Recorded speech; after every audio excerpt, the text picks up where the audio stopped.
Nico, ich habe gehört, du bist jetzt auch Streamer. You heard right. Ja, ich habe wieder angefangen zu streamen. Ich habe schon mal da ein bisschen für eine bisschen, kurze Zeit lang habe ich mich probiert, auf dem Twitch-Universum zurechtzufinden und ein bisschen Sachen zu streamen. Einfach, weil es mich fasziniert hat, auch zu sehen, was man alles machen kann und wie viel Content man kann liefern durch eigentlich nur Gamen, während dem andere zulassen. Aber eben, so einfach ist es dann nicht. Also das muss man zuerst mal begreifen, bevor man anfängt zu streamen. Und ja, ich habe mich jetzt wieder eingerichtet, habe wieder probiert, die richtigen Sachen dafür mir zu beschaffen. So viel ich bis heute weiss, ist, dass ich noch nicht alles habe, was ich dafür brauche, vollkommen professionell zu sein. Aber das wird sich ja hoffentlich gleich Gut, sind wir ändern. ehrlich, bis man da alles hat, um hochprofessionell zu sein, da hast du ein paar tausend Stutz liegen. Und ich glaube, da wären wir aber in einem Bereich angekommen, wo du Vollzeit-Streamer wärst. Und das ist, wie wir wissen, nur ein paar einzelne ja, Individuen erlaubt, sage ich jetzt mal, vorenthalten, dass sie das machen können. Ist es so. Das ist definitiv so. Aber man gibt ja auch gern viel Geld aus für das, was man gerne macht, oder? Das ist ja Also, so, ja. absolut. Weil es zahlt sich ja nachher zurück, indem man einfach merkt, dass die Leute auch, das merkt man ja bis heute, dass die Leute gerne Qualität, eine gewisse Qualität von einem Stream haben, oder? Das ist Und halt so anders als bei Spotify zum Beispiel. Ist ja ein Livestream audiovisuell. Also das Audio muss stimmen, aber auch das Visuelle muss stimmen. Also du willst ein scharfes Bild haben, aber du willst auch einen guten Ton haben. Und mhm, von dem her muss die Kamera stimmen. Streamst du mit Webcam? natürlich, Natürlich, gell, natürlich. natürlich. Aber ich finde auch, Ja, es ist immer halt, es macht nochmal etwas aus, wenn du einen Streamer halt wirklich noch siehst, seine Mimik und so, wie die Reaktion im Gesicht, das ist immer fantastisch bei einem Game. Ja. das ist genau so. Also ich muss natürlich dort auch noch ein bisschen reinkommen, ganz ehrlich. Was ich gemerkt habe, ist, dass es ist lustig, weil ich bin ja eigentlich nicht eine Person, die Probleme damit hat, wenn viele Leute zuschauen. Ich habe ja das in anderen Bereichen von meinem Leben sonst recht oft, aber so vor der Webcam ist es dann gleich nochmal eine andere, es ist gleich nochmal etwas anderes, weil du weißt halt nicht, wer zuschaut, weißt? Es ist so, Das ist es so, ja. ja, Deine das Zuschauer Mr. sind meistens X, anonym. ja genau, genau. Und Fühlst dich ein bisschen wie bei Big das ist Brother, schon gell? speziell. Ja, es hat etwas. Also, es ist ein spezielles Feeling und da muss ich mich zuerst dran gewöhnen. Aber es ist dann gleich auch lustig, ähm, wenn du irgendwie Leute hast, und ich meine, im Moment mache ich es ja so, dass ich einfach drauf los streame. Meistens mache ich vielleicht kurz einen Instagram-Beitrag, dass ich jetzt streame oder so. Aber mehr mache ich eigentlich nicht. Und dann eben, bewegen sich meine Viewerzahlen so zwischen 3 bis 7. Es ist jetzt nicht ein huge Ding, das ich im Moment habe, aber es ist einfach auch schon zum Anfang, es sind gleich 7 Leute. Für mich sind das viel, oder? Ich muss wie gleich für die 7 Leute genau gleiche Show, sage ich jetzt mal, bieten, wie wenn es 100 wären. Und das ist Ja, ja aber das das hast du schon Wichtigste mal daran. mega gut erkannt. Das ist halt wirklich so. Es spielt absolut keine Rolle, wie viele Leute zuschauen. Auch wenn nur jemand zuschaut.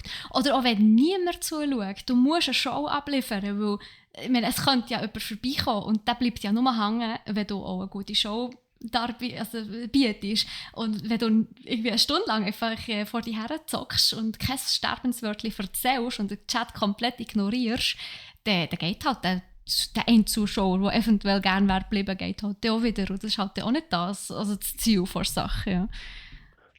Das ist genau so. Also, eben, es ist, ich habe es gestern, ich glaube gestern oder vorgestern gerade gemerkt, nein, vorgestern habe ich glaube recht viel gestreamt. Ähm, einfach, weil ich schnell habe ausprobieren, okay, wie ist es mit dem Game, wie sieht es mit dem aus? Und dann habe ich wirklich, eigentlich einmal habe ich, ein Game gezockt und dann habe ich einfach eine Raid gehabt von jemandem, mit irgendwie, wo irgendwie 5 Leute hat mitgebracht.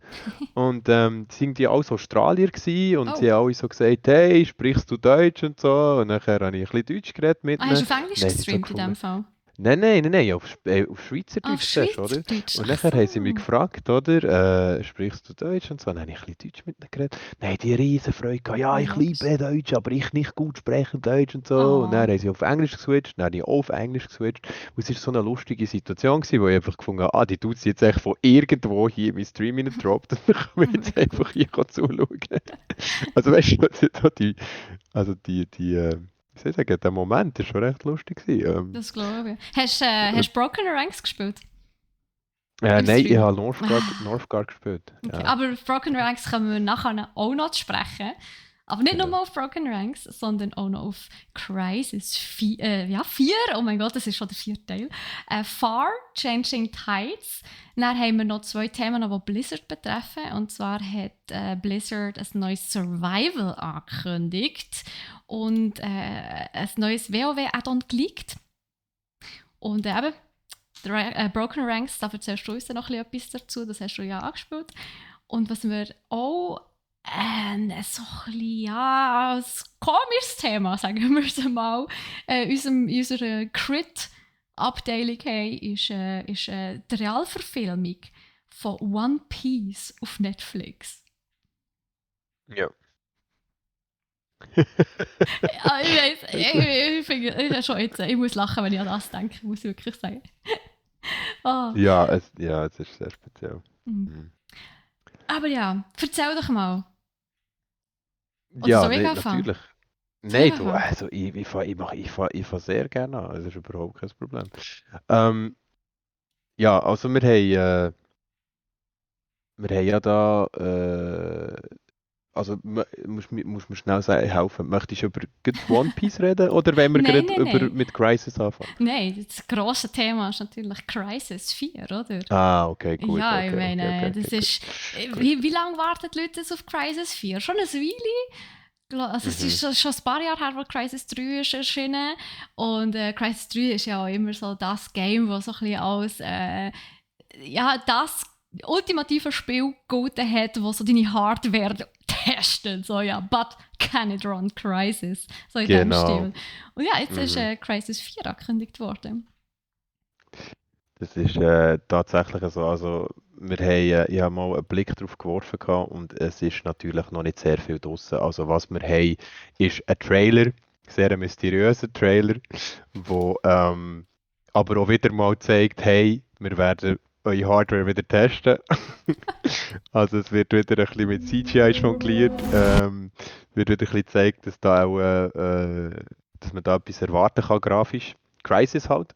Mhm. Ähm, und es wird, also ich meine, ich freue mich, ganz ehrlich, weil es ist ja auch immer wieder, wie soll ich sagen, ja, ein kleiner Milestone oder eine kleine Messlatte für Hersteller und auch für die Leute, die eine gewisse Grafik, Leistung, eine gewisse Hardware-Leistung möchten erreichen, um das Crysis eben nachher super und ohne Ruckeln läuft.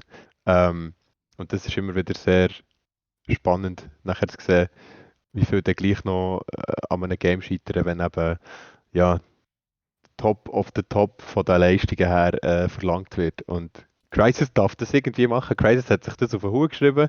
Die dürfen das, die haben das Recht dazu. Und ja, da sind wir natürlich sehr gespannt, was uns das alles mitbringt.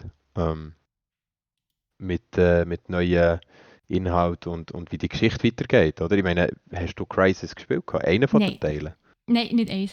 Ich bin ja nicht so wirklich der Shooter-Spieler und Crisis ist ja ein Shooter. Das Und stimmt. außerdem habe Das ich, stimmt. glaube ich, nie wirklich einen PC gehabt oder sonst irgendwie Hardware, die den Anforderungen von Crysis entsprochen hat. Von dem her, nein, das ist mir leider nie über den Bildschirm gekommen. Du hast es Schade, gespielt, schade. Weil Anfang, oder? ich ha das 2 gespielt, gehabt, Mhm. ein bisschen. Wie aber bei vielen Einzelspielerspielen habe ich mich nachher in der Kampagne verloren und irgendwann aufgehört. Das ist leider ein bisschen das Problem bei mir.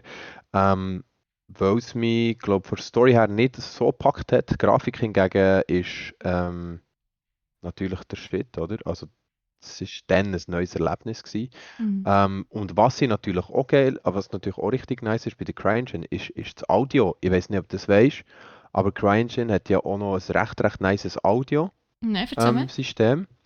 Und du kennst vielleicht das Battle Royale-Spiel Gibt viel, Hunt welches kommt. Showdown.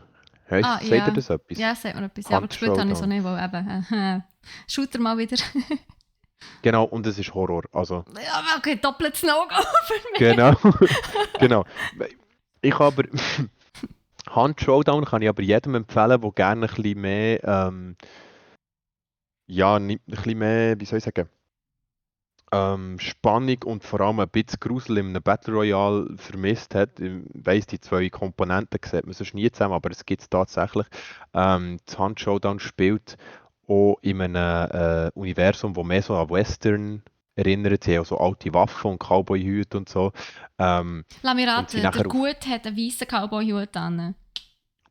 Es gibt keinen guten. Du Aha, bist eben, langweilig. du bist eben als, du bist eben als so, als Spieler bist du einfach so ein Cowboy oder ein Cowgirl oder ja, es gibt Aha, ja, ist mittlerweile, natürlich ein Battle Royale, also alle spielen gegen alle. Okay, genau, fair enough, ja. genau. Okay, Und du spielst aber dann nicht nur PvP, sondern auch PvE. Das heisst, auf dieser Map hat es noch Zombies und Bosse, die du musst besiegen musst, aber um keine Kopfgeld zu NPCs mit bekommen. weißen Hüten einfach. Nein, Schade. nicht wie die sehen, nein, sondern ganz lustige Zombies und weniger lustige Zombies und Zeug, die aus dem Wasser rauskommt und die will reinziehen und so Ih. Zeug. Oh Ja, nein, genau, danke, es das ist so ein sorgt für bisschen, ja, Albträume. genau. Aber Genau, ja, es ist, und das, also das Hand Showdown, das hat aber die Audiotechnik drin, wo was genau, macht. genau. CryEngine. CryEngine. Also, ja, genau, es hat Audiotechnik für CryEngine und es ist recht geil, weil wenn du das Spiel startest, dann kommt am Anfang so Runs on CryEngine und dann geht so ein Geräusch, wie etwas, das durch die Büsche säckelt, vom einen, vom einen Ohr zum anderen bei dir im Also wie Headset. Surround Sound, aber fürs Headset. Genau, Okay, sag das genau. doch. Ja, ja, aber das Feeling ist halt wirklich recht cool und es ist wirklich auch sehr gute Sound Engine, wo die auch fast jedes Geräusch lässt hören, was natürlich dann auch krass unheimlich macht, oder? Ich Also soll du kannst sagen, dir stell dir das vorstellen, jetzt du mal hast vor eine. einem Horrorspiel. Nein, danke, nein, einfach Ja, nicht. ja, so Ah! kannst du dir vorstellen. Nein, so kannst du dir das vorstellen. Es ist wirklich so. Und es sorgt halt für viel so erschreckende Momente. Mhm. Und ja, weil das halt von Crysis kommt und Crysis das auch drin hat, ist es natürlich wieder mal ein Beweis, dass die Leute schon können programmieren können, die Mhm. das gemacht haben.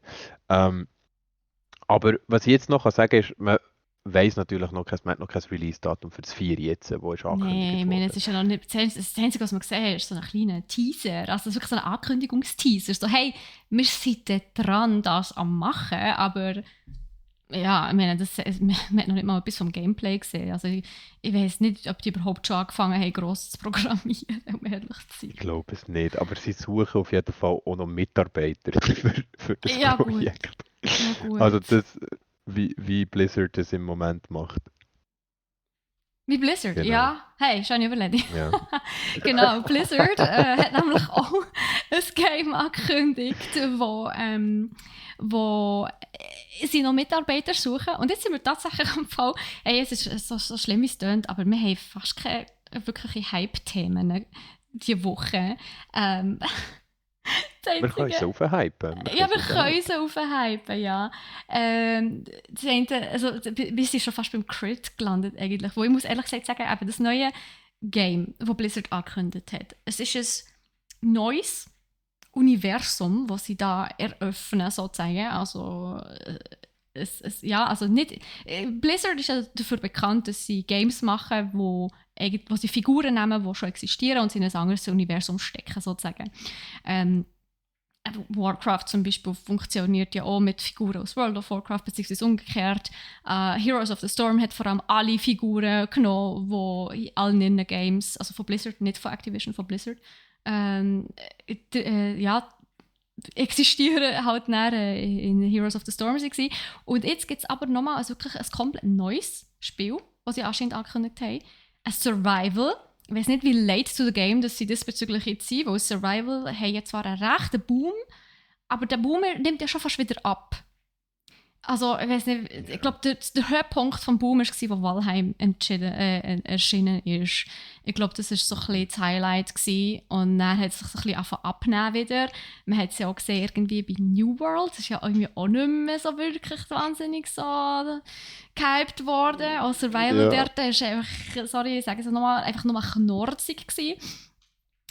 hast du müssen Und kochen, Steffi. ja, nein, das ist allgemein bei Survivals der Fall, was mich irgendwie ein bisschen nervt, dass man irgendwie eine halbe Stunde mit Kochen verbringt, wenn man einfach mal ein paar Minuten ein bisschen gemütlich will spielen. Aber über das Thema habe ich mich letzte Woche schon ausgekotzt. Du könntest gerne den Hast du gut. Stream Episode 2, also der, Episode 2 auf Spotify hören. Genau, aber ich muss ehrlich gesagt sagen, die Ankündigung von Blizzard mit dem neuen Survival-Game bereitet mir ein bisschen Kopfschmerzen. Einerseits muss ich sagen, mega cool, dass wieder mal etwas Neues kommt von ihnen, weil sie haben das ja eigentlich schon im Griff, so neue Universen zu erstellen und Games zu erstellen.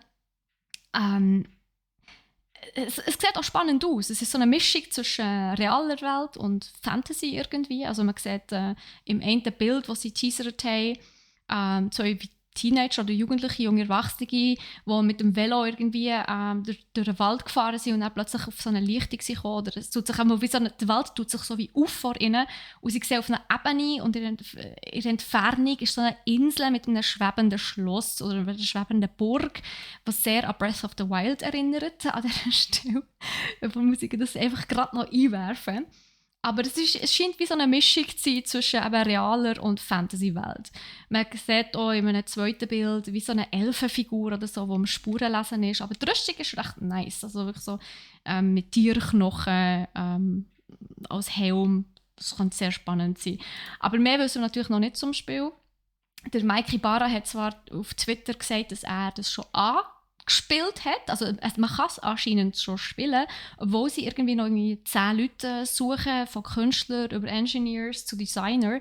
Aber ja, ich bin sehr gespannt auf jeden Fall, weil ja, einerseits, eben, ich habe Blizzard-Spiele immer wahnsinnig gerne gehabt. Andererseits, eben, es hinterlässt bei mir einfach so ein mulmiges Gefühl, wo wir einfach denken, so, hey, die haben so viel Shit am Laufen, Mann. Die haben so viele Baustellen. Overwatch 2 ist eine Baustelle. Von Warcraft 3 Reforged wollen wir wirklich überhaupt nicht reden. Dort hat es ja jetzt einen Mod gegeben von einem Fan, also wirklich von einem Spieler. Der hat jetzt einen Mod veröffentlicht, wo jetzt endlich das Game auch so ein bisschen aussieht, wie es eigentlich announced worden ist. Also so wie man es in den Cinematics eigentlich gesehen hat. Also einfach dort eine riesen Baustelle offen. Heroes of the Storm und StarCraft sind irgendwie tot. Und WoW, die Lore ist schon irgendwie nur noch Bach abgegangen. Und jetzt, I don't know, dass sie jetzt einfach, statt dass sie sich auf ihre schon existierenden Games konzentrieren und die gut machen oder halt wieder besser machen und die anständig releasen, machen sie einfach etwas Neues. Es ist wie so, als hätten sie die Schnauze voll von den Games, die nicht gut laufen oder wo sie ständig kritisiert werden. Und so, ja, dann mache ich halt jetzt etwas Neues. Oder, I don't know. Ja, ich weiß genau, was du meinst. Ich habe das Gefühl, es ist so ein, ja, komm, jetzt müssen wir schnell zeigen, dass wir noch etwas Neues rausholen können, der Masse noch etwas Grandioses bieten, jetzt ich weiß doch nicht, jetzt einfach das auch noch schnell rausholen. Wie lange ist das schon in Planung, fragt man sich natürlich auch, Gut, oder? Also weißt du, ist das... ganz ehrlich, ich meine, wenn man so die Release, also beziehungsweise Ankündigungsdaten mit den effektiven Release-Daten von den Games vergleicht, dann ist bei Blizzard immer 3 bis 4 Jahre gegangen. Also vom Zeitpunkt vom Announcement bis sie es effektiv gelauncht haben, das Game, sind es immer 3 bis 4 Jahre gewesen. Von dem her, also vor 3-4 Jahren kommt das nicht. Es kommt übrigens auch nicht nur für PC, sondern auch für Konsolen, was Sinn macht, weil, wenn es so weitergeht wie geplant, wird ja Blizzard bzw. Activision Blizzard King ja nächstes Jahr schon zu Microsoft gehören. Also ja, logisch wird es auch auf Konsolen spielbar sein, wo sonst könnten sie es ja auf der Xbox nicht verkaufen. Ah, ja, natürlich.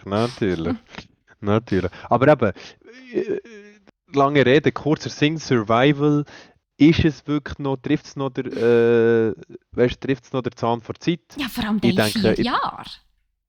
Ich ja, meine, wenn sie es ich jetzt bin da würden deiner Meinung. rausbringen, ist es Ja. noch so ein bisschen, okay, schon wieder ein Survival, aber es gibt im Moment halt sehr viele Leute, die sehr gerne Survival spielen. Ich frage mich einfach, wie lange haltet der Hype an, wo bei den Battle Royales, I don't know, ein Zeitchen ist jeder Entwickler gekommen und hat ein Battle Royale rausgebracht, weißt du, was ich meine? Und jetzt kommen Ja. einfach alle Entwickler mit den Survival Games, aber Blizzard ist natürlich halt einfach sehr spät dran, wenn du mich fragst.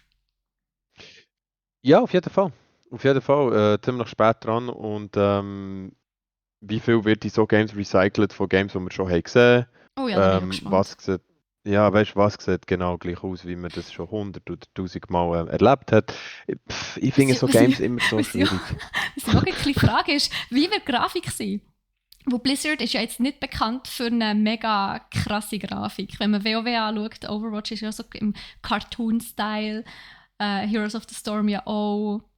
Ja, es war alles so im Cartoon-Look bis jetzt. Also von der Grafik her denke ich, wird es auch genau, also wird es ähnlich sein wie die neueren Inhalte von WoW. Ich kann mir nicht vorstellen, dass sie etwas machen, was mehr in Realitätsnähe geht.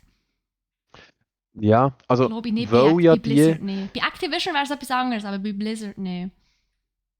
das stimmt, gell, aber die haben ja so ein bisschen wie ihren Stempel auch mit dem, Mhm. also wie ihren Fußabdruck, den sie in jedem True. Game haben, oder? Mit dem, mit dieser Art von Grafik. Also, wir sind gespannt, aber wir sind nicht so gespannt, wenn wir ehrlich sind, mal schauen, wie gut das Game wird, denke ich. Aber eine Ankündigung ist eine Ankündigung und wenn sie Also, das jetzt hey, aber haben nee, es war ja nicht rausholen. mal wirklich eine Ankündigung gewesen. Es ist ja auch etwas, was mich so ein bisschen genervt hat. Sie sind nicht hergestanden und gesagt so, hey, wir machen ein neues Game. Komplett neues Universum. Hier hat er einen ersten Look. Sondern das Einzige, was sie also sie haben ja einen Tweet gemacht, aber mehr so im Sinn von, es ist im Fall ein unannounced Game, ein unannounced Survival Game. Wir brauchen noch Mitarbeiter. Oder es ist mehr so, sie haben eigentlich Stellenprofil ausgeschrieben und im einem Nebensatz noch erwähnt, dass es für ein neues Game ist. So, oder? Also, I don't know. Ich war ein bisschen enttäuscht von diesem Announcement, muss ich ehrlich gesagt sagen. Ich hätte irgendwie einen Teaser erwartet, irgendetwas. Weil ich meine, eben, der Mikey Barra hat gesagt, es ist schon spielbar. Er hat es schon gespielt. Also gut, nur weil er es schon gespielt hat, also glaube ich trotzdem nicht, dass es in den nächsten 2 Jahren kommt. Das wird noch 3-4 Jahre gehen, bis es wirklich veröffentlicht wird, aber Ja, vor allem, was hat er schon gespielt? Weißt du, ist er irgendwie das schnell im erste Level Menü, wahrscheinlich. der im Menü schnell ein paar Einstellungen gemacht und Ja, das oder Tutorial so. angefangen oder so, ich Vielleicht weiß einfach, nicht. wenn es ein Tutorial gibt, hat er vielleicht das gespielt. Aber ich meine, das muss man auch zuerst mal programmieren und entwickeln und alles.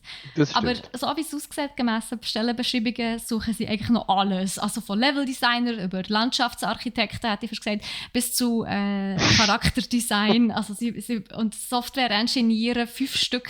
Also nein, also ich glaube, das ist noch weit davon entfernt, fertig zu sein. Aber ja, schön haben sie es trotzdem schon mal angekündigt. Ja, auf jeden Fall. Auf jeden Mhm. Fall. Was sie auch irgendwie so angekündigt haben, auf eine Geissenart, ist das neue WoW-Add-on. Beziehungsweise, es ist ja geleakt worden, irgendwie. Und die Leaks, ich weiß nicht, wie es du siehst. Meiner Meinung nach sind die Leaks von Games langsam ausgelutscht. Weißt du, was ich meine? Also, es ist jetzt irgendwie so oft als Marketing-Zweck missbraucht worden. So, oh nein, ein Leak von unserem Game, wie kann das so etwas passieren? Ja, natürlich kann es passieren, es ist nicht gut, aber es wird halt oft auch als Marketing-Schiene missbraucht. Und man weiß nicht genau, wie bei Blizzard, also bei WoW, ja, das war. Es ist auf dem YouTube-Kanal vom französischen WoW ein Video auftaucht. Für irgendwie 1-2 Minuten war es online. Irgendeine Cinematic, wo anscheinend 4 Minuten 20 gegangen ist. Aber eben, das ist auch so, man weiß es nicht. Schon allein die Zahl, weißt du, 420, ist das so ein bisschen die Meme-Zahl, weißt du. Und ich meine, im Photoshop Ja, hat man nicht da nur eine schnell Meme-Zahl. mal ein Bildchen schnell ein bisschen abgeändert und so. Und ich weiß nicht, wenn wirklich 10 Leute Also anscheinend haben es 10 Leute gesehen, das Video. Wenn es wirklich 10 Leute gesehen haben, so, ja, aber die hätten doch sicher irgendwo online etwas dazu geschrieben. Und man findet nichts online. Also von dem her, es ist sehr suspekt. Ja, aber auf jeden Fall, der WoW-Leak besagt, dass ein neues Add-on kommt, und zwar Dragonmire. Das heisst, die ganzen Drachen-Geschichten kommen zurück in WoW. Ich meine, Drachen ist jetzt nichts Neues in WoW. Das haben wir schon ein paar Mal gehabt. Der ganze Drachen-Aspekte spielen auch durchaus eine sehr wichtige Rolle in der WoW-Lore. Ich meine, mit Cataclysm haben wir ja schon den Lich King, hätte ich fast gehabt. Hätte ich schon gesagt, aber nicht, den Deathwing gehabt. Lich King, Deathwing tut doch fast gleich von dem her. Potato. Nein, aber, Ja, genau. Den Deathwing haben wir ja schon gehabt. Darum, ich habe das Gefühl, die ganzen Drachenaspekte, einerseits macht es durchaus Sinn. Und ich glaube, der Leak, der könnte auch durchaus zutreffen, dass sie dort wieder zurückkommen. Demnächst. Es wäre eigentlich mal wieder nach dem Sommer, dass ein neues Add-on rauskommt, ja. Aber I don't know. Okay. Aber Also, du spürst mich vielleicht, Nico. Die beiden Meldungen von Blizzard stossen bei mir so ein bisschen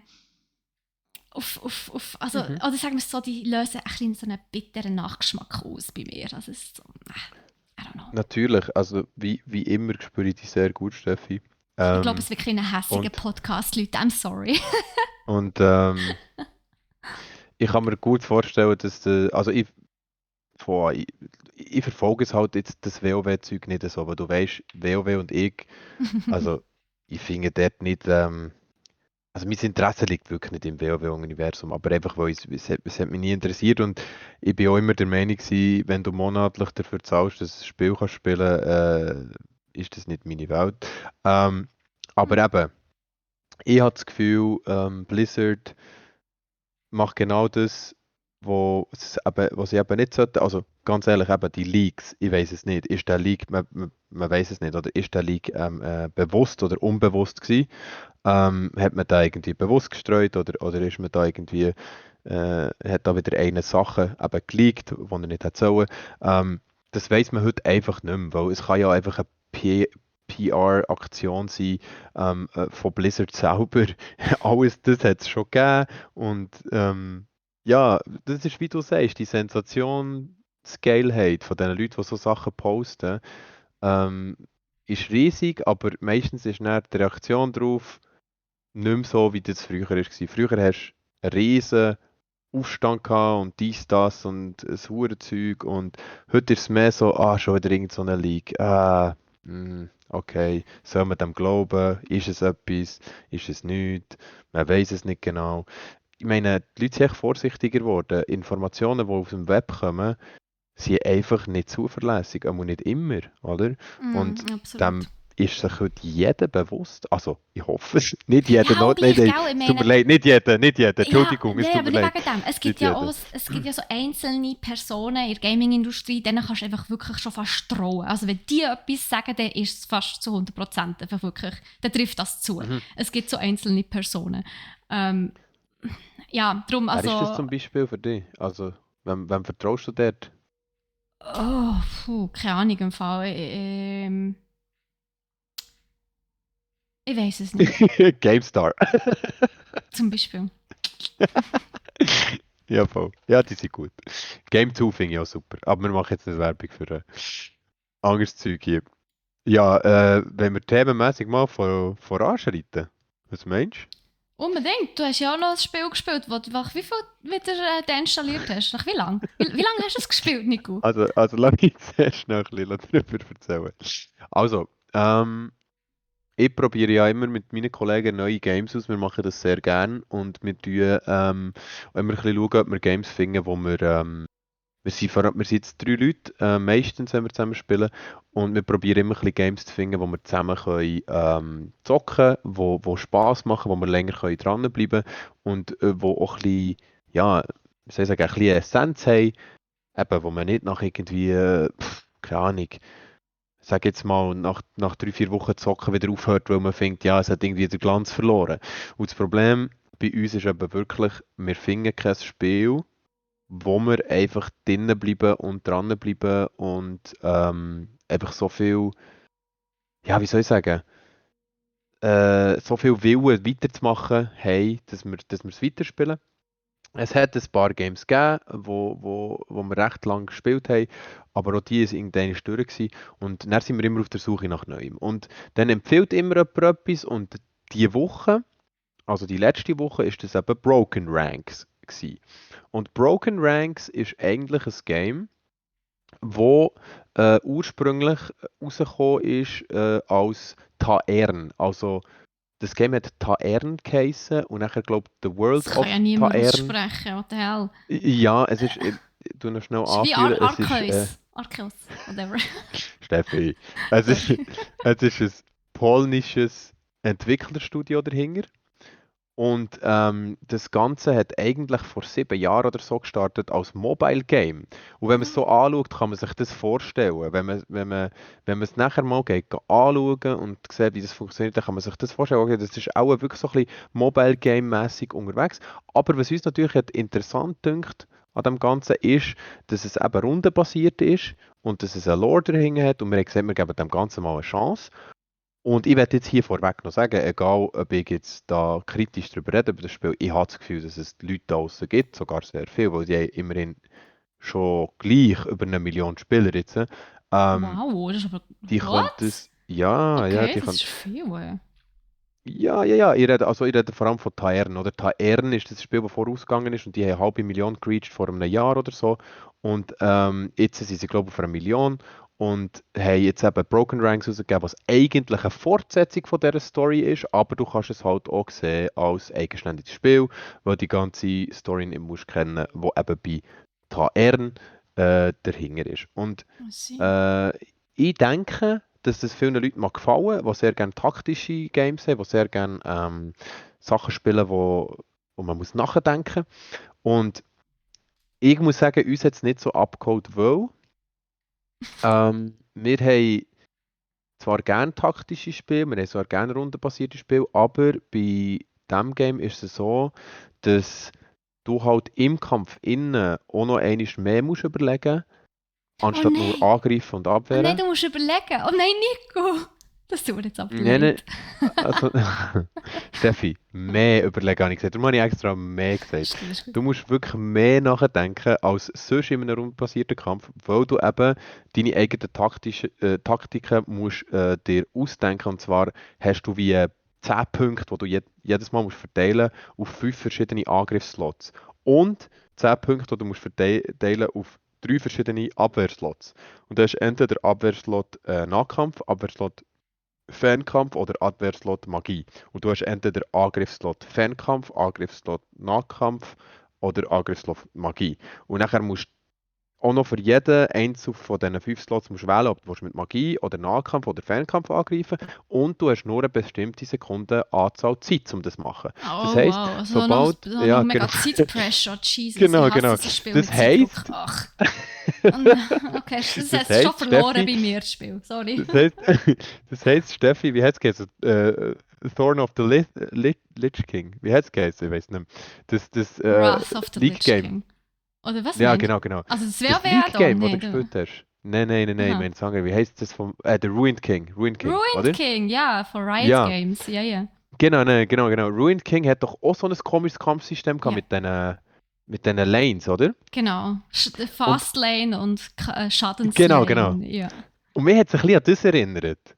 Also mir Okay. hat es ein bisschen an das. Dass du einfach im Kampf innen noch mehr die musst reinfuchsen und Mhm. überlegen und nachdenken und irgendwann hat es uns einfach, also weißt du, wir haben so wie gefunden, ah, irgendwie, wir haben nicht, das Schlimme daran war, wir haben es dann irgendwie erst nach dem Tutorial, wo fast, keine Ahnung, 25 Minuten gegangen ist, und das ist für uns fast Oh zu viel, wow, okay, das ist lang, haben wir ja. uns dann gefunden. Ähm, und dann haben wir zuerst mal zusammen, aber dann haben wir nicht wirklich zusammenspielen, sondern, also wir sind ja nicht zusammen auf der Map rumgelaufen, sondern ich war im Team von meinem Kollegen, der nachher quasi mit mir ist rumgelaufen und oben ihm ist einfach ein 2 gestanden. Also weißt du, das sind 2 Leute. Oh, Also weißt du, what? er hat Oh, mich wie okay. eingepackt in sich rein, ich weiß doch nicht. Auf Der jeden Fall Rucksack sehr, mit dem sehr, Nico. ja genau. Wie so ein gängiges Und Item. Und es ist, und die ganze Story, also die Story dahinter, ich habe immer nicht können Zeit lassen, die ganzen Dialoge durchzulesen, weil wir sind auch ein bisschen in einem Rush gewesen. Wir wollten es eigentlich ausprobieren. Aber Mhm. es hat sehr, sehr viel Story natürlich. Und aber auch bei der Story, hey, Steffi, also das Ich. Game kann man nicht streamen. Zum Glück ist es im Fall zensiert, was die erzählen dort in diesen Dialogen. Also ich habe noch nie so viele Schimpfwörter gesehen. Nein! Du kannst irgendwie Du kannst wirklich, du hast Antwortmöglichkeiten wie du bist dein Sohn und so. Nein, Und ernsthaft? Oh mein Mo, Gott. Und ich habe so gedacht, oder irgendwie halt deine F, weißt du, wie ich meine? So Zeug. Und das ist echt so polnisches Entwicklerstudio völlig am Reinschießen. I Es see. es ist sehr, sehr speziell, das Spiel. Broken Ranks, probieren es aus. Uns hat es nach einer halben Stunde gelangt, wir haben es abgestellt. Und du hast es Ähm, deinstalliert. und wir haben es deinstalliert. Ja, aber wir sind dort sehr rigoros. Wenn unser Game nicht in den ersten 30 Minuten überzeugt, dann deinstallieren wir es wieder Ja, und fair. spielen dann meistens Fair. Apex. Auch nicht schlecht. Ja, Apex, das ist ja Genau. ein gutes Game von dem her.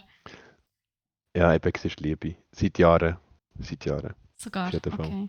Also immer Ja, ein gutes Game, um immer wieder zurückzukommen, auf jeden Fall. Vor allem, weil ja immer wieder neuer Content kommt. Ja. genau. Genau. Das ist meine Geschichte von Broken Ranks gewesen. Ich hoffe, es hat euch gefallen.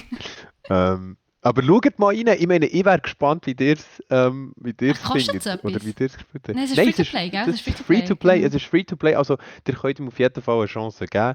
Ähm, Äh, und wer vielleicht sagt mir der eine gerne oder andere auch, rundenbasierte ja, Kämpfe hat, why not? genau, Und wenn die genau, Kollegen in die genau. Tasche packen, let's go. Ja. Wer will das Ja. nicht? Weißt du, Hoffe, was Kollege. auch immer wahnsinnig gut ist mit neuem Content? Was? Lesest du Mangas? Ich schaue Anime. Du schaust Anime, okay, fast das Gleiche. Ich schaue Anime, ja. Aber du kennst 100% One Piece. Also Habe ich alles weder ein gesehen. Manga-Leser noch ein Anime-Schauer kommt an One Piece vorbei.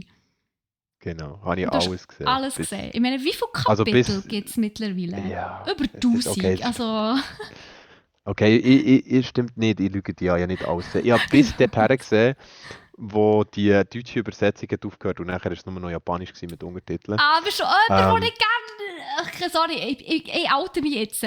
Ich hasse Subbed-Animes. I'm sorry, es nervt mich. Wenn ich Anime laufen dann will ich nebenbei noch etwas machen. Ich sehe die Viewerzahlen gerade runtergehen. Ist mir gleich. Ist mir gleich. Ganz ehrlich, vor allem die deutsche Synchro ist wirklich gut. Ich meine, die deutsche Synchro ist, also jetzt im Game-Bereich oder im Filmbereich, die deutsche Synchro zählt als die beste weltweit. Und das hat einen Grund. Mhm. Und darum, ich Ja, finde sicher so. Animes, synchronisierte Animes zu schauen, finde ich absolut keine Schande.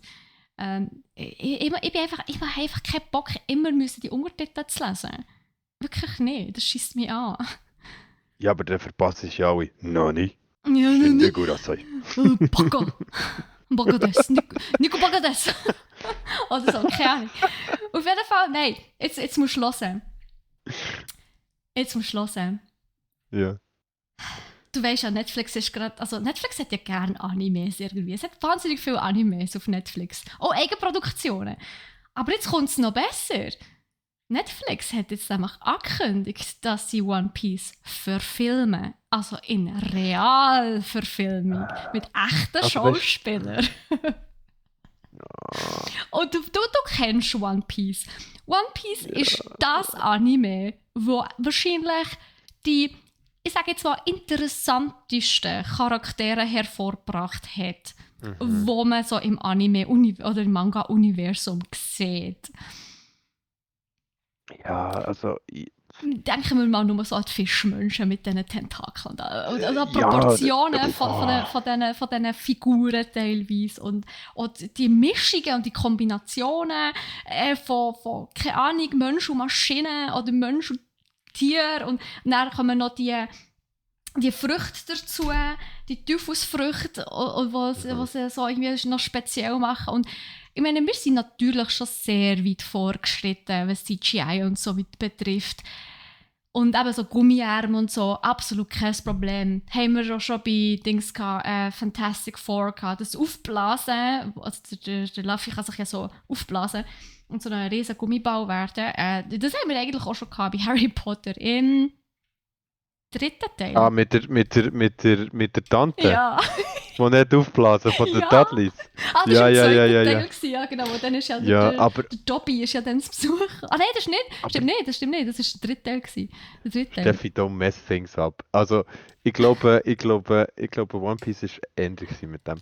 Ja, das auf jeden Fall. Aber, also wahrscheinlich. Aber du nein, meinst es geht nicht darum, Defekt, dass sorry. Defekte Ja, sie der sind Defekt. machbar. Ja, ja. Aber ich frage mich, wie viel von One Piece ist machbar? Wie viel von One Piece kannst du effektiv mit Realfiguren, weißt, wirklich gut überbringen? Also, ich meine, man hat ja schon, also Dings ja scheint bekannt, die Schauspieler und so, aber es ist... Ja, aber Steffi, denk schnell an Death Note. Also nur ja, aber schnell. es ist gut gewesen, nein. Nein! Aber, Es ist nicht gut gewesen. Die Leute haben es gehasst im Fall. und ich habe Schiss, dass es bei One Piece ähnlich wird. Nein, Steffi, nein, also ganz ehrlich, ich habe es nie geschaut, aufgrund von der Rezessionen, die ich bekommen habe von den anderen Leuten, die mir gesagt haben, schau Death Note nicht, du regst dich nur auf. Ich habe so nie Und, geschaut. Also wir reden von Verfilmung, gell? Nicht, wir reden vor Serie, ja. Gut. Also sie haben eine Serie daraus gemacht. So viel ich weiss. Oder ein Film ist ja gleich. Ein Es ist Film, einfach ja, eine Netflix, Realverfilmung heisst sogar, ein Film, Netflix lernt nicht daraus. Also Nee. weißt du, sie lernen nicht daraus. Das ist... Ich meine, ja, macht euch selber ein Bild, schaut die Schauspieler an, die sie ausgewählt haben. ja. Also Für sie mich könnten wirkt- durchaus passen. Also Gesichter sehe ich in den Schauspielern, die sie ausgesucht haben. Ja, Also, ja, doch, die ja, sehe ich. ja, okay. Mu. Ah, Aber eben, ja. das sind noch die normalen, weißt du, was ich meine? Also bis jetzt haben wir ja nur die Hauptfiguren gesehen. Aber das sind halt nur die normalen, die wir haben, oder? Eben die ganzen Fischmenschen und was da schon noch alles eigentlich in dem Anime drinnen ist. Das könnte interessant werden. Und eben die Proportionen teilweise. Also, ich frage mich darum, gerade bei den Proportionen, übernehmen sie die 1:1 und machen es ins CGI nachher? Oder tun sie es wie humanisieren? Und das wäre schade, aber wenn es echt Verfilmungen ist und sie benutzen CGI, um die Figur, also um die Menschen dann so darzustellen, wie es im Manga original aussieht, nee, das wäre ein Horror. Das ist wüst. Ja, aber ich mache mir grosse Sorgen. Also ich mache mir Ja. wirklich grosse Sorgen, das ist einfach, eben, Cowboy Bebop zum Beispiel, Mhm. ist auch so ein Thema. Ich habe es auch nicht Ähm, geschaut, was okay ist. Schau es nicht, das ist so schlimm. Ich habe es nicht so schlimm gefunden, aber weißt du Okay. warum, glaube Glaub. Weil ich glaube, das Anime vorher nie habe geschaut. Ah, okay. Ich habe das Anime vorher nie gesehen. Und ich bin noch froh, habe ich das Anime vorher nie gesehen, weil sonst hat es mich auch wirklich auch richtig aufgeregt. Weil ich glaube, auch dort haben sie, und das machen sie ja extra, das Austauschen von Figuren, also die dann wirklich ganz anders aussehen, aber die gleichen Figuren sind, weil sie einfach auch finden, ja, die Freiheit haben wir und die nehmen wir uns, dass die Figur jetzt einfach in der Echtverfilmung so aussieht. Und jetzt müsst ihr damit klarkommen. Mhm. Und ich finde, nein, müssen wir eigentlich nicht, weil wir erwarten halt eine recht akkurate Verfilmung von einem Anime oder von einem Manga, so wie wir bei Game of Thrones eine recht akkurate, sorry für die sagen, Bücher sind gar nicht gleich wie die Serie, aber gleich eine recht akkurate Verfilmung von den Büchern in der Serie hatten, oder wo man kann sagen, hey, ja, aber es ist nochmal ein Unterschied, ist ob gut. Figuren menschlich sind oder sehr deformiert, sage ich jetzt mal. So wie in One Piece in den Mangas. Ja, sicher, aber wenn du einen Gollum kannst CGI machen aus Herr der Ringe, dann musst du ja auch einen Ja, aber ein Fischmensch Gollum machen. ein Gollum ist ein Hobbit und ein Hobbit ist eigentlich auch nichts anderes als ein kleinerer Mensch. Aber schau mal die Figuren von One Piece an. Also die sind so deformiert teilweise. Also auch die Gesichter und alles. Und ich weiss nicht, kennst du, es gibt doch so Bilder von den Pokémon, wie sie würden aussehen in real. Also wenn sie wirklich echt wären. Und das ist ja zum Teil welche wirklich Bilder du meinst. shocking. Ja. Weißt du, was ich meine? Das ist ja zum Teil so, also schon fast Horror mässig, wie die Pokémon, die herzigen, cute Pokémon plötzlich daherkommen, wenn sie so in real würdest eigentlich darstellen. Und ich habe ein bisschen befürchtet, dass das bei vielen Charakteren von One Piece eben ähnlich könnte aussehen, wenn sie sie effektiv komplett 1:1 vom Manga in einen Mensch übernehmen. Weißt du, was ich meine? Ich weiss genau, was du Ja. meinst, aber schau, dort ist das Ding halt auch, dass sie das nicht werden machen. Wenn sie solche Nein, ich glaube es Schauspieler auch nehmen, nicht. dann nehmen sie für alles andere auch sehr menschliche Schauspieler. Ich denke Und es. was dann das Problem ist, es wird einfach langweilig. Weil du hast dann einfach normale Menschen, die gegen normale Menschen kämpfen und irgendwo durch geht dann der ganze One Piece Sinn dahinter verloren, Ja. weil eben, dort ist es ja, wer One Piece kennt, weiss, dass es dort sich alles um den grossen Schatz vom Gold Roger handelt, Oh wo ja. ja jeder sucht, das One Piece. Und dass die Leute ja sich die Hilfe nehmen von den Gum-Gum-Früchten. Nein, nicht Gum-Gum, sie heißen anders. Von der Teufelsfrucht. Teufelsfrucht, genau. Gumballfrucht ist das, was der Luffy hat genommen. Gum-Gum ist die vom Ja. Ruffy, genau. Und Genau. nachher gibt es ja andere 100'000. Auf jeden Fall, dort, wenn sie dort mit dem CGI richtig arbeiten und das richtig überbringen, kann ich mir könnte schon vorstellen, cool dass sein. das geil wird. Kann ich mir wirklich sehr vorstellen, dass das geil wird, aber zum Beispiel der Mr. Crocodile, Dr. Crocodile, Mr. Crocodile. Ich Weißt weiß du es noch? nicht. Weißt du Ich welchen? Der weiß mit es der nicht mehr. Sandfrucht. Es gibt Ja, so geile Charaktere. Es gibt halt voll geile Früchte. Oder der Also, Blackbeard, weißt du? Der Blackbeard mit der schwarzen Frucht. Und das es gibt, ich meine, das darfst du mir einfach nicht, mach mir das jetzt nicht kaputt, Netflix, sage ich einfach. Also weißt du, so, wenn ich das schaue, macht es mir wie die ganze, dann muss ich nach One Piece nochmal schauen, jetzt original, dass ich oh mich ja, wieder viel Spaß. beruhigen Da bist du 3 Jahre dran. Mit seinen 1000 Kapiteln. Ja. Jesus Gott. Und stell dir vor, wie heisst das kleine Rentier? Oh ja, das wird auch lustig. Wie Das kleine heisst der? Rentier halt. Roger? Verdammt. Nein. Nein. Mal Das etwas mit R. Medizinerrentier. Ja, Shit, wie heisst das? etwas mit R, wie heisst der? Kommt mir gerade nicht in den Sinn. Es ist schon zu lange her, als ich One Piece letztes Mal geschaut habe. Chopper, der Chopper, Ja, genau. genau. Oh Genau, mein der Gott. Chopper, genau. Und den musst du dir mal überlegen. Das könnte auch interessant werden. Also, wie will ich den darstellen? Einfach so einen kleinen Filzhaufen. Ich weiß es nicht. Keine Ahnung. Ja, gut, aber das ist noch wieder einfacher, habe ich das Gefühl. Das ist dann wieder eher wie Gollum. Ja, oder wie Baby Yoda. Oder wie Baby Yoda, ja, genau. Genau. Ja. Auf jeden Fall sehr kritisch. Sehr Ja, crit. ja, auf jeden Fall sehr crit, ja. Hey, aber im Fall, ich bin blöd. Wir sind Ich fertig bin mit ein richtiges Huhn. Ja, aber das ist genau das. Ja. Aber ich bin das Huhn. Ich habe nämlich vorher bei Buff etwas vergessen. Was hast du vergessen? Ja, wir haben ja eigentlich noch über Far Changing Tides reden. Oh, Ja, Made in Switzerland, ja, oder? Made in Switzerland. Mm. Und ich habe es einfach vergessen. Schande über mein Haupt. Oder wie sagt der Muschel so schön? Schande über dich, Schande über deine Familie, Schande über deine Kuh. Genau. Okay. Hast du nie geschaut, Mulan? Hallo?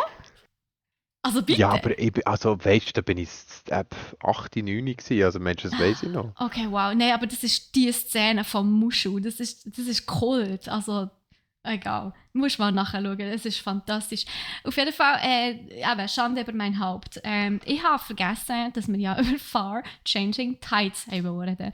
Und das ist ein Wunschthema gewesen, tatsächlich, wo Zuhörer, Zuschauer, je nachdem, ob er auf Twitch mitgelost hat oder auf Spotify, dann, angebracht hat, dass wir doch bitte mal etwas zu Far Changing Tides sollen sagen. Und für die es nicht wissen, Far Changing Tides ist der Nachfolger zu Far Lone Sails. Und das ist ein Schweizer Indie-Game, wo du wie so in einer postapokalyptischen Welt unterwegs bist, ganz allein, darum auch Lone Sails. Und du hast so ein Gefährt, das so ein bisschen an ein Steampunk-Auto-Mischung Schiff erinnert, wo du hast so Segel. Es funktioniert auch mit Dampf tatsächlich. Und es ist ein ganz kurzes Game, es geht so 2 bis 3 Stunden maximal. Und du fährst einfach durch die Welt, musst schauen, dass dein Gerät immer läuft, es kann natürlich auch kaputt gehen, gell? Es ist eine Maschine. Du musst schauen, kleine Rätsel lösen, dass du immer weiterkommst in dieser Welt, bis du dein Ziel erreichst. Und das ist ein Schweizer Game und von Okomotiv und ich glaube, tatsächlich ausgezeichnet worden für das Spiel. Also es hat auch wahnsinnig viele super gute Bewertungen jeweils gehabt. Und jetzt haben sie eben den Nachfolger angekündigt, Changing Tides. Und Changing Tides, ich weiß nicht, Tides, das heisst ja, glaube wie sagt man, wenn Flut und Ebbe ist. Ebbe und Flut. Tide heisst Flut und wie heisst das andere? Ich weiß nicht, aber auf jeden Nein, Fall... das stimmt gar nicht. Also, Nein, weiß nicht. auf jeden Fall geht es darum, also wie man es eigentlich im Titel schon ein bisschen rausgehört, dass man jetzt auch noch, also dass man jetzt ins Wasser reingeht. Eigentlich. Vorher bei Lone Sails hast du gar kein Wasser gehabt und jetzt bei Changing Tides hast du eine Wasserwelt tatsächlich. Und du gehst mit deinem Gefährt ins Wasser rein. Und es ist ein sehr entspannendes, kleines Spiel. Es hat, glaube ich, wenn ich es recht im Kopf habe, überhaupt kein Kampfelement. Es geht wirklich nur darum, ein bisschen zurückzulehnen und so die kaputte Welt zu entdecken. Und mit Changing Tides kannst du jetzt eben auch die Welt unter Wasser entdecken. Und Grafik ist... Es kommt in einem Monat raus und ungefähr. Und es ist mega schön einfach auch vor allem. Das kann man, glaube ich, an dieser Stelle sagen. Es ist einfach ein wunderschönes, gezeichnetes, kleines Indie-Game.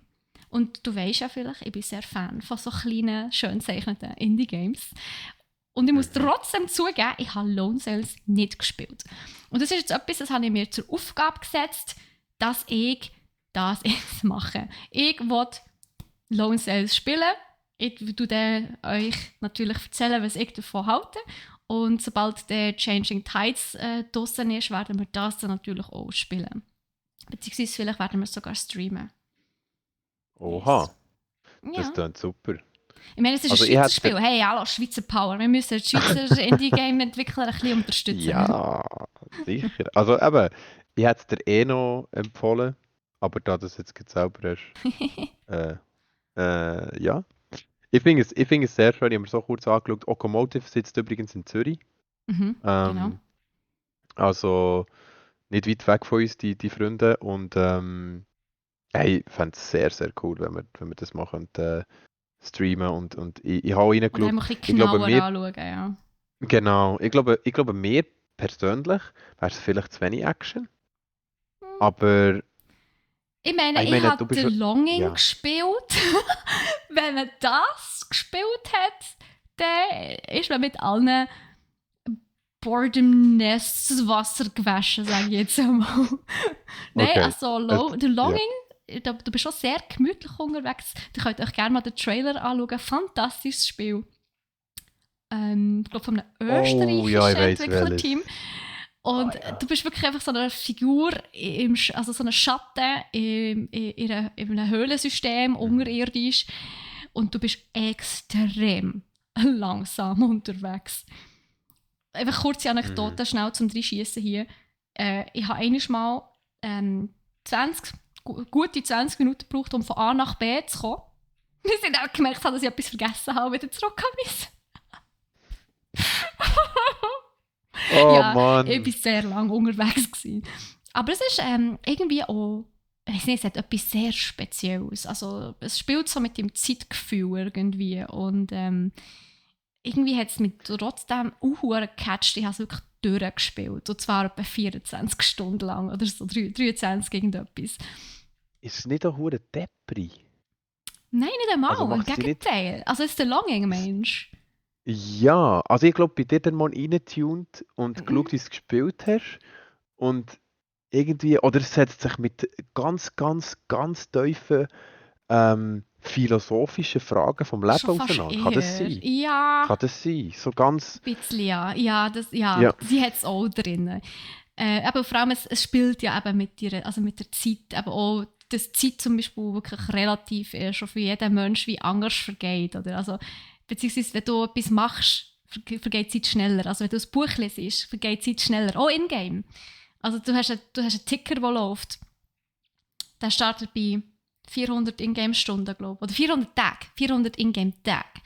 Und wenn du das Game startest, dann startet der Ticker. Und wenn du das Game zumachst, geht der Ticker aber weiter. Aber wenn du spielst, vergeht die Zeit schneller. Also wenn du etwas machst, etwas baust, etwas liest oder dem Feuer zulässt, dann vergeht die Zeit schneller in-game. Und durch das kann sie dann sehr schnell weitergehen, also sehr schnell vorbei sein, die 400 Tage. Darum ja, ein Du paar musst dem Stunden. Feuer zulassen. Du kannst dem Feuer zulassen, ja. Das Studio heisst Studio Seufz, was es entwickelt hat. Ist das Passend. gut? Sehr passend. Aber ja, nein, also Changing Tides beziehungsweise eben auch Lone Sales geht nicht mehr ein bisschen in eine ähnliche Richtung, gerade eben, weil du das Gemächliche hast, die Entschleunigung in einem Spiel, wo ja heutzutage wo irgendwie alles irgendwie so ein bisschen stressig ist in dieser Welt. Das tut manchmal ganz gut. Ich meine, Sable zum Beispiel ist ja vor kurzem auch erschienen und das ist ja auch wie es ist wie so eine kleine Mischung zwischen Breath of the Wild und Star Wars vom Aussehen her, also im Comic-Stil. Aber du bist einfach auf dem schwebenden Töff, auf dem Hover-Töff und du schaust einfach, also du suchst einfach Gegend, das ist im Open World, aber es hat keine Kämpfe, es geht wirklich nur darum, zu erkundigen, ein bisschen rumzuschauen, was es da so gibt und es ist schon fast meditativ. Ja, ich denke, Lone Sales oder Changing Tides ist aber auch so eher schon fast ein kleines meditatives Spiel. Und die habe ich eben sehr gerne, muss ich wirklich zugestehen. Ja, aber ganz gerne so ein bisschen die meditativen Spiele, wo einfach nur kannst zurücklehnen und genießen. Ja, Journey, gell? Journey hast du gefeiert und ich weiß nicht, ob du Gris kennst. Gris Habe ich auch ist, glaube ich, auch gestreamt, so ein ja, bisschen. ist auch fantastisch, ja. Genau. Also da bin ich natürlich sehr froh, dass wir da jemanden auch haben wie die, solche Spiele einfach auch sehr gerne spielt, weil die sind halt wunderschön zum Zuschauen. Das ist Das ist halt das. der grosse Plus bei so einem Game, oder? Ja, Und das finde ich super. Grafik ist jetzt nicht, ich sage jetzt mal nicht, ich wollte jetzt nicht sagen, es ist nicht weltbewegend, so, es ist wirklich wunderschön bei Far, Lone Sales und Changing Tides. Aber es ist halt schon eher ein bisschen düster und simpler. Natürlich ist es nicht so ein real dargestelltes Shooter-Game oder so, weißt, wo du wirklich das Gefühl hast, du bist wirklich dort vor Ort. Aber ich bin auch froh, weil das muss ich nicht haben. Aber ja. Das habe ich gut. Das ist nicht dein Ding. Mhm. Aber ja, dann Ja, kommen wir dann dazu, wenn das Spiel dann rauskommt in einem Monat, kommen wir dann nochmal darauf zu sprechen. Ich bin auf jeden Fall sehr gespannt und ich nehme mir das als Aufgabe, dass ich bis dann einmal mal den ersten Teil gespielt habe. Yes. Kommen wir nice, zu Steffi. Loot? Ja. Let's loot. Wir sind ja schon wieder sehr gut in der Zeit und darum gehen wir gerade zu unserem letzten Abschnitt, und zwar dem Loot-Abschnitt. Was haben wir für neue Games, respektive für neues Equipment zum Gamen? Bei mir war es nachher. Ich habe wieder mal mir eine Gaming-Maus zulegen. Und zwar, weil meine Gaming-Maus, es war eine Logitech Hero, die ich vorher hatte, die mit Kabel war. Und die ist wirklich jetzt 3,5 Jahre oder so, hat die einen richtig guten Service gemacht. Also muss ich wirklich sagen, eine super Maus.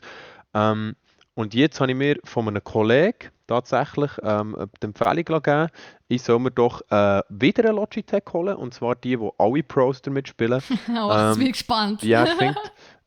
Und das wäre die Logitech Superlight. Das ist die da hier. Die da. Die ist sie ist wirklich sehr simpel. Also du siehst, sie ist ja, Mein Exemplar in irgendwie... Weiss.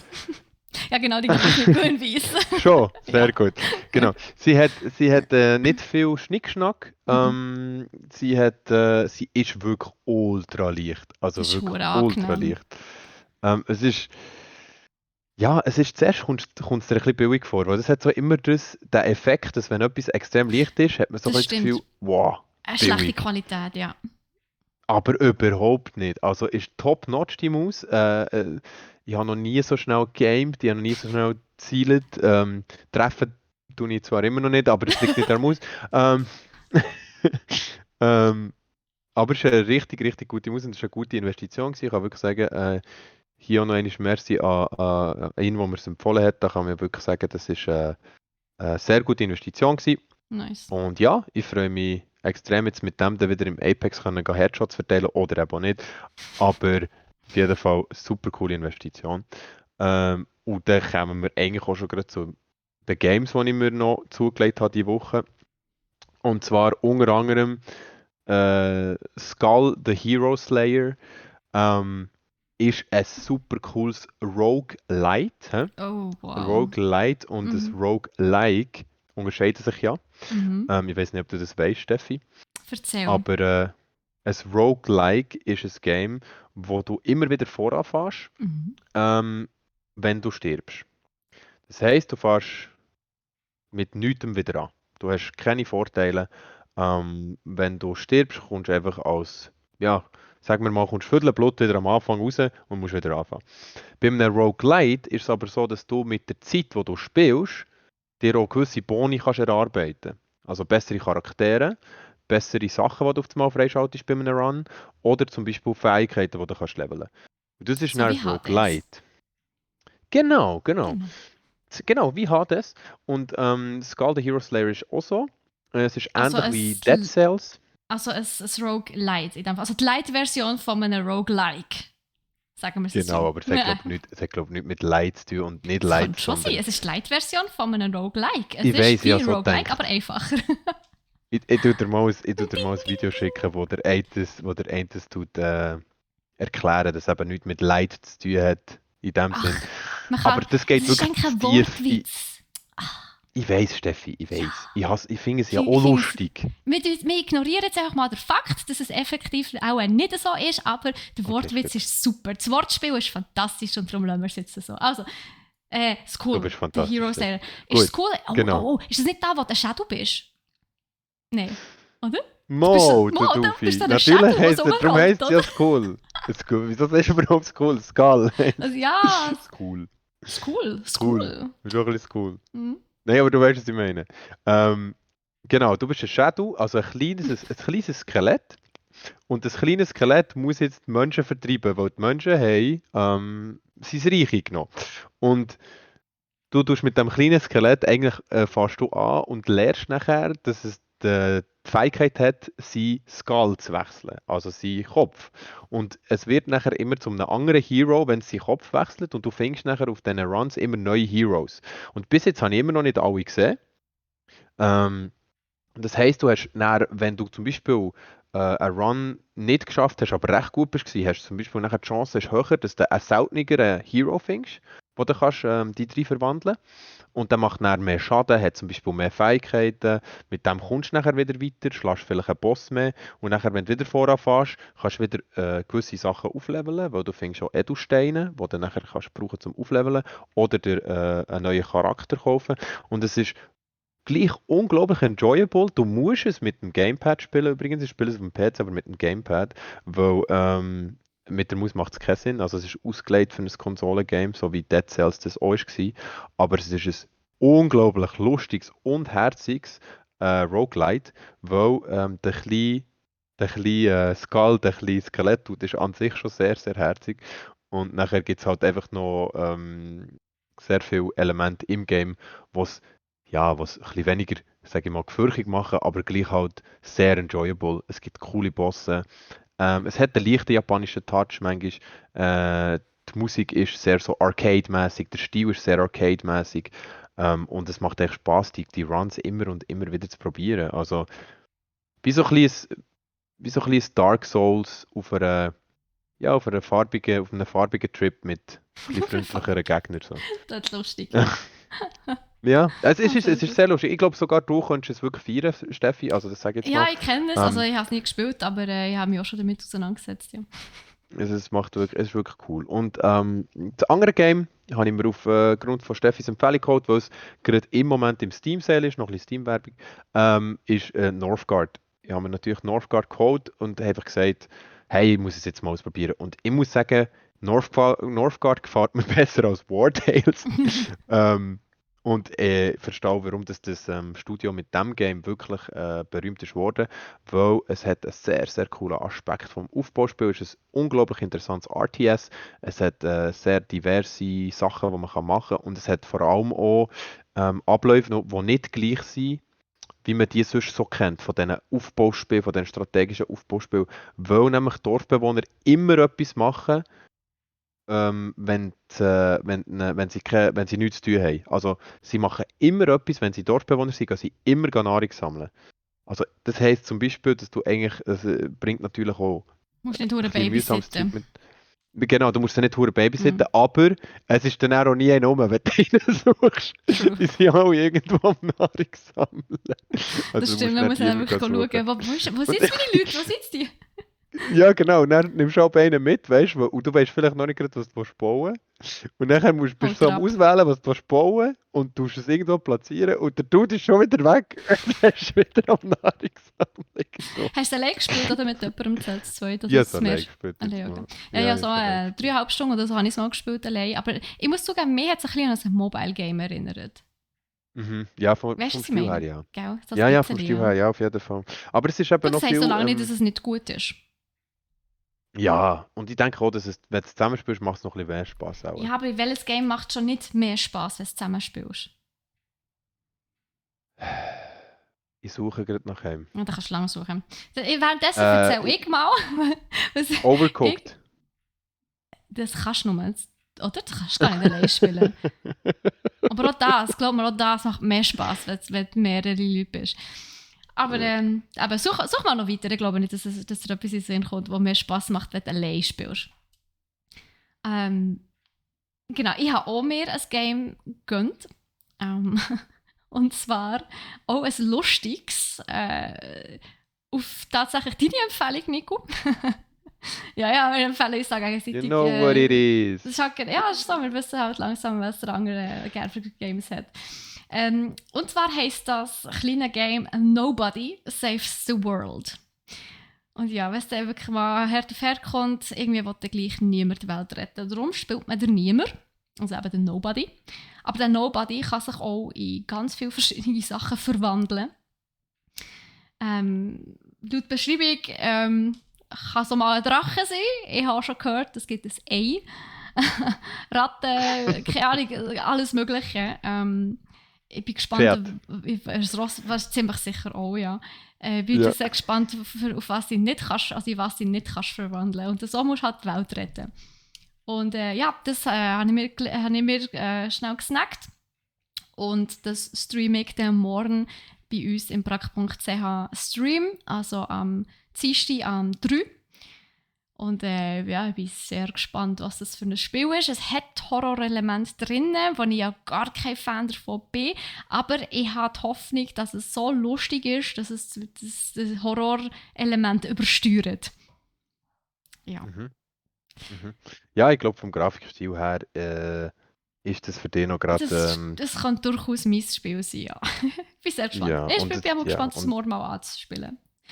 hey, ich bin auch gespannt. Wirklich, ich Das bin sehr wär's gespannt. aber eigentlich schon für den heutigen Podcast. Denkt daran, Leute, ihr dürft uns natürlich sehr, sehr gerne Feedback geben oder auch Wunschthemen, über was wir mal reden in so einem Podcast, eben so wie auf Far, Lone Sales und Changing Tides ist ja auch ein Wunschthema Long gewesen. Tails. Ihr dürft es sehr gerne bei uns im Discord unter «Redet mal über», so heisst der Channel, posten und dann schauen wir, dass wir das so gut wie möglich können bei uns in den Podcast integrieren. Und ja, Yes. so viel dazu.